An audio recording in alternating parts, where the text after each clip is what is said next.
નમસ્કાર, આપ જોઈ રહ્યા છો નેશન પ્લસ ન્યૂઝ. હું છું આપની સાથે હેતલ ભગત. વડોદરા ખાતે CII અને IGBC દ્વારા સંયુક્ત રીતે હાલની ફેક્ટરી અને ઇમારતોમાં ગ્રીન પ્રેક્ટિસ અપનાવવાની વિવિધ પદ્ધતિઓ વિષય પર પરિસંવાદ યોજવામાં આવ્યો હતો. આજના પરિસંવાદનો ઉદ્દેશ્ય ગ્રીન બિલ્ડિંગ ચળવળની પ્રગતિ સાથે ઘણી કંપનીઓ આગામી ફેક્ટરી ઇમારતો માટે સર્વાંગી ગ્રીન ડિઝાઇનનો ઉપયોગ કરે તે હતો. સહભાગીઓને ગ્રીન પ્રેક્ટિસ ફેક્ટરી બિલ્ડિંગ્સ અને મેન્યુફેક્ચરિંગ કામગીરી અપનાવવા અને નિર્ણયો લેવા સક્ષમ બનાવશે, જે પ્રોજેક્ટ્સને એકંદરે ટકાઉપણું જાળવવામાં મદદ કરશે.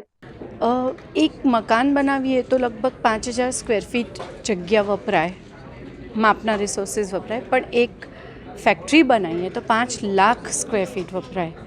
એટલે જ્યારે ઇકો ફ્રેન્ડલી અથવા ગ્રીન ડેવલપમેન્ટ, પર્યાવરણલક્ષી ડેવલપમેન્ટની વાત થાય ત્યારે ફેક્ટરી અને ઇન્ડસ્ટ્રીઝને મહત્ત્વ આપવું આપણા માટે હવે કમ્પલ્શન થઈ ગયું છે.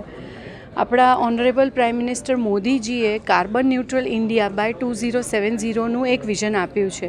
એ વિઝન આમ આપણને લાગે કે હજી 50 વર્ષ આગળ છે, પણ 50 વર્ષ તો આમ જતા રહે છે. એટલે મોદીજીને પ્રાઇમ મિનિસ્ટરની ટર્મમાં આમ વર્ષો ચાલ્યા જાય છે.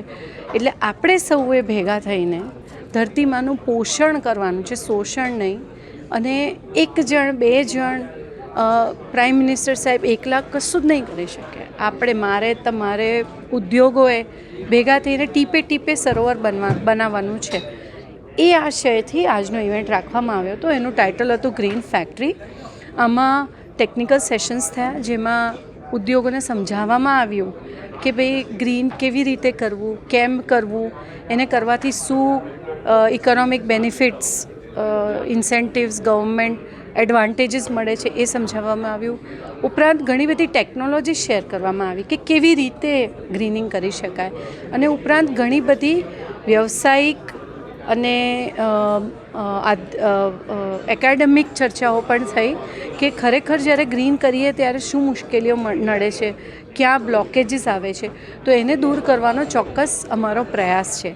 આ ઉપરાંત અમે ઉદ્યોગ મંત્રીશ્રીને પણ રજૂઆત માટે એક વ્હાઇટ પેપર આપ્યું છે કે ઉદ્યોગોને પર્યાવરણલક્ષી ડેવલપમેન્ટ કરવા માટે શું સુવિધાઓ, સરકાર પાસેથી શું અપેક્ષાઓ છે, એ પણ અમે રજૂઆત કરી છે. આપણે રાષ્ટ્રીય GDP 89% જેટલી કરવા વધુ ને વધુ ઉદ્યોગ સમૂહો તેમનું યોગદાન આપે તે દિશામાં પ્રયાસો હાથ ધરી રહ્યા છે. રાષ્ટ્રીય GDP ને ઉત્પાદન ક્ષેત્રનો નોંધપાત્ર હિસ્સો બનાવવા માટે દેશમાં વિકાસ થવો અત્યંત જરૂરી છે.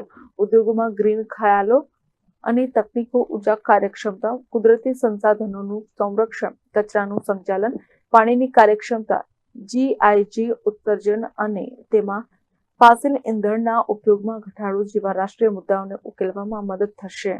तो इंडियन ग्रीन बिल्डिंग काउंसिल जो अपना प्रधानमंत्री का विजन है कि हमको 2030 तक कार्बन न्यूट्रल होना है, तो उसके लिए एक कैपेसिटी बिल्डिंग के लिए ये एक एसोसिएशन है जो एक गाइडलाइन बनाता है कि हमें हर एक फंक्शनल बिल्डिंग, जैसे कि अगर होटल है, हॉस्पिटल है, सिटी है, तो हर चीज़ को हमको ग्रीन कैसे करना है, हमको इन्वायरमेंट को कैसे बचाना है, तो उसकी एक गाइडलाइन करता है. तो उसके अंदर जो ग्रीन फैक्ट्रीज़ है, तो ग्रीन फैक्ट्री बहुत सारा कार्बन एमिशन कंट्रीब्यूट करती है. अब हमारा ग्रोथ तो हमें लेना है, बट साथ में कार्बन एमिशन जो हमारा एमिट हो रहा है, तो उसको हमको कैसे ऑफसेट करना है. तो ये मैंने एक बहुत बड़ा गैप देखा कि जो फैक्ट्रीज़ हैं वो कुछ करना चाहते हैं बट उनके पास गाइडेंस नहीं है. तो IGBC के प्लेटफॉर्म पे और IGBC को रेटिंग जो हमारा है, तो उसमें उसको हम सब जगह इंट्रोड्यूस करना चाह रहे हैं कि हम फैक्ट्री ओनर्स को ये बता सकें कि उनको अपनी फैक्ट्रीज़, बिल्डिंग को कैसे ग्रीन करना है, और बिल्डिंग बनाने के बाद जब उसको रन करते हैं तो उनका ऑपरेशन कॉस्ट कम करके हम कैसे एमिशंस को कम कर सकते हैं. सो वो हमारा object. Bureau report, nation plus news, Vadodara. સમાચારોના સતત અપડેટ મેળવવા માટે અમારી નેશન પ્લસ ન્યૂઝની યુટ્યુબ ચેનલને સબસ્ક્રાઇબ કરો, બેલ આઇકન દબાવો અને જોડાયેલા રહો ફેસબુક, ઇન્સ્ટાગ્રામ અને ટ્વિટર પર.